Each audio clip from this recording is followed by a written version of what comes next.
बिस्मिल्लाहिर्रहमानिर्रहीम अस्सलाम वालेकुम। मैं हूं Mohammad Usman. Viewers, previous video में हमने वेरिएंस की प्रॉपर्टीज़ पे बात की। वेरिएंस की प्रॉपर्टीज़ के बारे में जब हमने जिक्र किया तो हमने कुछ बातें की जिसको दोबारा रिवाइज़ करते हैं क्योंकि आज का टॉपिक हमारा उसी से रिलेटेड है। सबसे पहले हमने जिक्र किया कि वेरिएंस जो है कांस्टेंट का हमेशा ज़ीरो होता है। वेरिएंस की वैल्यू हमेशा इंडिपेंडेंट होती है चेंज ऑफ ओरिजिन से, लेकिन ये हमेशा डिपेंड करता है चेंज ऑफ स्केल पे। और अगर कोई दो वेरिएबल्स एक्स और वाई हैं और वो इंडिपेंडेंट वेरिएबल्स हैं आपस में और उनको प्लस या माइनस करके नया वेरिएबल बना लें तो नए वेरिएबल का वेरिएंस हमेशा ओरिजिनल वेरिएबल्स एक्स और वाई के वेरिएंसेस की एडिशन के बराबर होगा। और उसके बाद वीवर्स हमने बात की थी कंबाइंड वेरिएंस की, और कंबाइंड वेरिएंस को हमने जब डिफाइन किया तो हमने कहा कि अगर हमारे पास कोई के डाटा सेट्स हैं, उन तमाम की नंबर ऑफ ऑब्जर्वेशंस हमें रिस्पेक्टिवली गिवन है और उन तमाम के कंबाइंड मीन्स और फिर उन तमाम की स्टैंडर्ड डेविएशन या वेरिएंसेस भी हमें गिवन है रिस्पेक्टिवली, तो उसका फिर हमने एक फार्मूला देखा जिसके बारे में हमने पढ़ा। न्यूमरेटर में क्या था, सुमेशन एन आई और ब्रैकेट में S I square plus bracket में एक्स बार आई माइनस एक्स बार सी का स्क्वायर और डिवाइजर में सुमेशन एन आई। तो लिहाजा हमने ये इन जर्नल फार्मूला सुमेशन की फॉर्म में पढ़ा। जितने डाटा सेट्स होंगे हम ये फार्मूला उतने डाटा सेट्स के लिए एक्सपेंड कर लेंगे। अगर फॉर एग्जांपल दो डाटा सेट्स हैं तो हम कह सकते हैं n1 ब्रैकेट के अंदर s1 square plus X bar 1 minus X bar C का स्क्वायर और फिर प्लस लिख के दूसरा फैक्टर आ जाएगा n2 ब्रैकेट में s2 square plus X bar 2 minus X bar C का स्क्वायर और डिवाइजर में n1 प्लस n2। इसी तरह अगर 3 डाटा सेट्स हैं तो फिर थर्ड फैक्टर भी आ जाएगा न्यूमरेटर में और डिवाइजर में प्लस n3।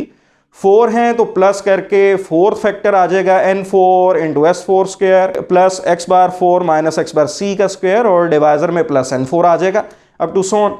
तो आइए आज की वीडियो में हम बात करेंगे जी इसी के बारे में। कंबाइंड वेरिएंस को कैलकुलेट करना सीखेंगे और कंबाइंड वेरिएंस की बजाय अगर कंबाइंड स्टैंडर्ड डेविएशन की बात आ जाए तो हम क्या करेंगे कि जस्ट इसी फॉर्मूले का स्क्वायर रूट ले लेंगे तो हमारे पास कंबाइंड स्टैंडर्ड डेविएशन आ जाएगी। तो आज की वीडियो में हम क्वेश्चन नंबर 4.9 और 4.10 को सॉल्व करने जा रहे हैं और इसमें हम सीखेंगे कि कंबाइंड वेरिएंस या कंबाइंड स्टैंडर्ड डेविएशन किस तरह से कैलकुलेट होती है। तो सबसे पहले हम क्वेश्चन नंबर 4.9 की स्टेटमेंट को पढ़ते हैं, समझते हैं उसमें डाटा कौन सा गिवन है और फिर उसको सॉल्व करना सीखते हैं। व्यूअर्स, अकॉर्डिंग टू राइटर हमारे पास क्वेश्चन नंबर 4.9 में the mean of a set of 10 values is 25.2 and it's standard deviation is 3.72।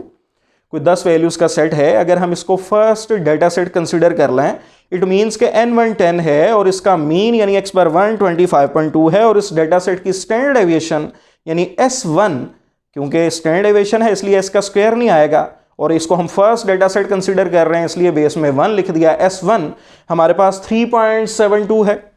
इसी तरह another set of 15 values mean and standard deviation are 25.2 and 4.05 respectively. अगर हम इसको सेकंड डाटा सेट कह दें तो n2 हमारे पास 15 है, x बार 2 अगेन हमारे पास 25.2 गिवन है और s2 यानी सेकंड डाटा सेट की स्टैंडर्ड डेविएशन 4.05 है। Find the combined standard deviation of the 25 values taken together. अगर इन दोनों डाटा सेट्स को इकट्ठा करें तो 10 प्लस 15 यानी 25 वैल्यूज बनेगी और according to writer in 25 values की कंबाइंड स्टैंडर्ड डेविएशन फाइंड कर दें। तो लिहाजा अब देखते हैं इसको सॉल्व किस तरह से करना।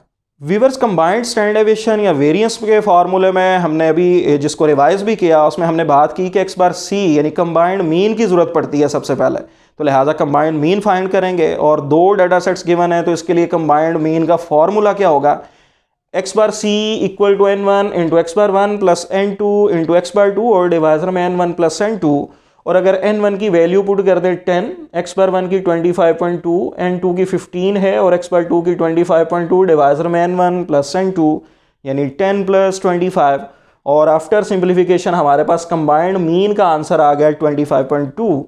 और असल मकसद हमारा कंबाइंड स्टैंडर्ड डेविएशन का था, तो लिहाजा कंबाइंड स्टैंडर्ड डेविएशन का फॉर्मूला दो डाटा सेट्स गिवन है इसलिए दो डाटा सेट्स के लिए ही लिखा जाएगा, जो क्या होगा हमारे पास n1 ब्रैकेट में s1 square plus X bar 1 minus X bar C का स्क्वायर फिर प्लस आ गया n2 यानी 15 ब्रैकेट में हमारे पास s2 square plus X bar 2 minus X bar C का स्क्वायर और डिवाइजर में n1 प्लस n2 और इस होल का स्क्वायर रूट आ जाएगा क्योंकि कंबाइंड वेरिएंस नहीं बल्कि स्टैंडर्ड डेविएशन फाइंड कर रहे हैं इसलिए हमारे पास इस तमाम फैक्टर का स्क्वायर रूट भी लेना जरूरी होगा। अब जस्ट इसमें वीवर्स वैल्यूज पुट करेंगे हमारे पास कंबाइंड स्टैंडर्ड डेविएशन का आंसर हासिल हो जाएगा। n1 हमारे पास 10 है, s1 स्क्वायर यानी 3.72 का square plus X bar 1 25.2 minus X bar सी भी 25.2 है और इसका स्क्वायर आ जाएगा। इसी तरह प्लस n2 15 s2 स्क्वायर यानी 4.05 का स्क्वायर प्लस 25.2 माइनस 25.2 का होल स्क्वायर, क्योंकि एक्स बार 2 भी 25.2 है और एक्स बार सी का आंसर भी 25.2 है। और डिवाइजर में n1 प्लस n2 यानी 10 प्लस 15। अगर इस फर्स्ट फैक्टर को सॉल्व करें, इसका डिफरेंस लेने से ये 0 आ जाता है, 0 का स्क्वायर 0 ही, और 3.72 का स्क्वायर करके 10 से मल्टीप्लाई कर देंगे 138.38। और सेकंड फैक्टर का व्यूअर्स आंसर हमारे पास आफ्टर सिंप्लीफिकेशन ये 246.04 आ जाता है और डिवाइजर में 10 प्लस 15 यानी 25। और आफ्टर सिंप्लीफिकेशन स्क्वायर रूट लेने से जो फाइनल आंसर हमारे पास आएगा कंबाइंड स्टैंडर्ड एविएशन का, ये हमारे पास 3.92 आ जाता है। ये हमने कंबाइंड स्टैंडर्ड एविएशन कैलकुलेट करना सीख ली। इसी को दोबारा प्रैक्टिस में लेके आते हैं जी। क्वेश्चन नंबर 4.10 पे भी अप्लाई करते हैं। उसमें भी 2 ही डाटा सेट्स गिवन है और उसमें भी कंबाइंड स्टैंडर्ड एविएशन ही चाहिए, तो लिहाजा दोबारा से इसको सीखते हैं कंबाइंड स्टैंडर्ड एविएशन को सॉल्व करना। और इसके लिए सबसे पहले स्टेटमेंट को पढ़ेंगे, स्टेटमेंट को समझेंगे, उसमें जो मौजूद डाटा है उसको लिखेंगे और फिर उसको देखेंगे सॉल्व किस तरह से करते हैं। Viewers, according to writer question number 4.10 में, for a group of 50 boys the mean score and the standard deviation of scores on a test are 59.5 and 8.38 respectively। Boys के ग्रुप को अगर हम फर्स्ट ग्रुप कंसिडर कर लें तो n1 50 और इसका मीन और स्टैंडर्ड डेविएशन क्या है यानी x बार 1 59.5 और s1 यानी स्टैंडर्ड डेविएशन जो है फर्स्ट डाटा सेट की 8.38। इसी तरह for a group of 40 girls यानी सेकंड ग्रुप ऑफ गर्ल्स का आ गया, इसको अगर हम सेकंड 2 की नोटेशन दे दें तो हमारे पास n2 40 है। The mean and standard deviation are 54.0 and 8.23 respectively और इसका मीन यानी x बार 2 54.0 और उसके बाद व्यूअर्स हमारे पास इसकी स्टैंडर्ड डेविएशन यानी s2 8.23 है। और find the mean and standard deviation for the combined group of 90 children. अगर इन दोनों ग्रुप्स को इकट्ठा करें तो 40 प्लस 50 यानी 90 चिल्ड्रन हो जाएंगे और इन 90 चिल्ड्रन का कंबाइंड मीन भी चाहिए और स्टैंडर्ड डेविएशन भी चाहिए। आइए इसको सॉल्व करना सीखते हैं।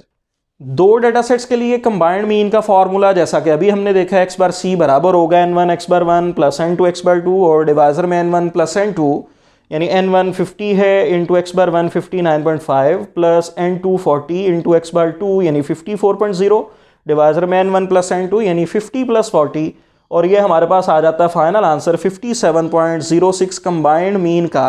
ये हमने फर्स्ट जो रिक्वायर वैल्यू थी उसको हासिल कर लिया। अब हमारा जो काम है वो क्या है, कंबाइंड स्टैंडर्ड डेविएशन कैलकुलेट करना। 2 डाटा सेट्स के लिए ही फॉर्मूला आप दोबारा से लिखेंगे जो कि क्या होगा n1 into s1 square plus x बार 1 माइनस x बार c का square plus n2 into s2 square plus x बार 2 माइनस x बार c का स्क्वायर और डिवाइजर में n1 प्लस n2 और क्योंकि ये स्टैंडर्ड डेविएशन है इसलिए इस फैक्टर का स्क्वायर रूट आ जाएगा। जस्ट वैल्यूज पुट करेंगे n1 हमारे पास 50 है, ब्रैकेट में s1 स्क्वायर यानी 8.38 का स्क्वायर क्योंकि वो स्टैंडर्ड डेविएशन गिवन है डाटा में और हमें यहाँ पे वेरिएंस चाहिए इसलिए 8.38 का स्क्वायर प्लस x बार 1 यानी 59.5 माइनस x बार c यानी 57.06 का स्क्वायर प्लस n2 यानी 40 और s2 स्क्वायर 8.23 का स्क्वायर आ जाएगा व्यूअर्स यहाँ पे प्लस x बार 2 माइनस x बार c यानी 54 माइनस 57.06 का स्क्वायर और डिवाइजर में 50 प्लस 40 यानी n1 प्लस n2 की वैल्यूज पुट कर देंगे। आफ्टर सिंप्लीफिकेशन व्यूअर्स ये जो फर्स्ट फैक्टर है 59.5 माइनस 57.06 करके इसका स्क्वायर कर लेंगे और प्लस कर देंगे 8.38 का स्क्वायर और फिर उसके बाद 50 से मल्टीप्लाई कर देंगे तो ये आंसर आ जाएगा 3808.9। इसी तरह प्लस फिर इस फैक्टर को सॉल्व करेंगे 54 में से माइनस करेंगे 57.06 को जो आंसर आया उसका स्क्वायर और उसको ऐड कर देंगे 8.23 के स्क्वायर में और फिर मल्टीप्लाई कर देंगे 40 से, ये आंसर आ जाएगा 3083.86 और डिवाइजर में 50 प्लस 40 यानी 90 आ जाता है। और after simplification finally square root लेने से हमारे पास जो आंसर आएगा इसका 8.75।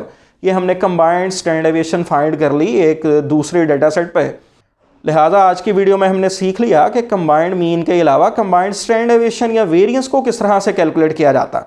नेक्स्ट इंशाल्लाह ताला नेक्स्ट क्वेश्चन पे बात करेंगे वेरिएंस से मुतल्लिक, इस पे change of origin and scale का क्या इफेक्ट होता है और इससे बढ़ के फिर हम बात करेंगे कोफिशिएंट ऑफ स्क्यूनेस पे भी।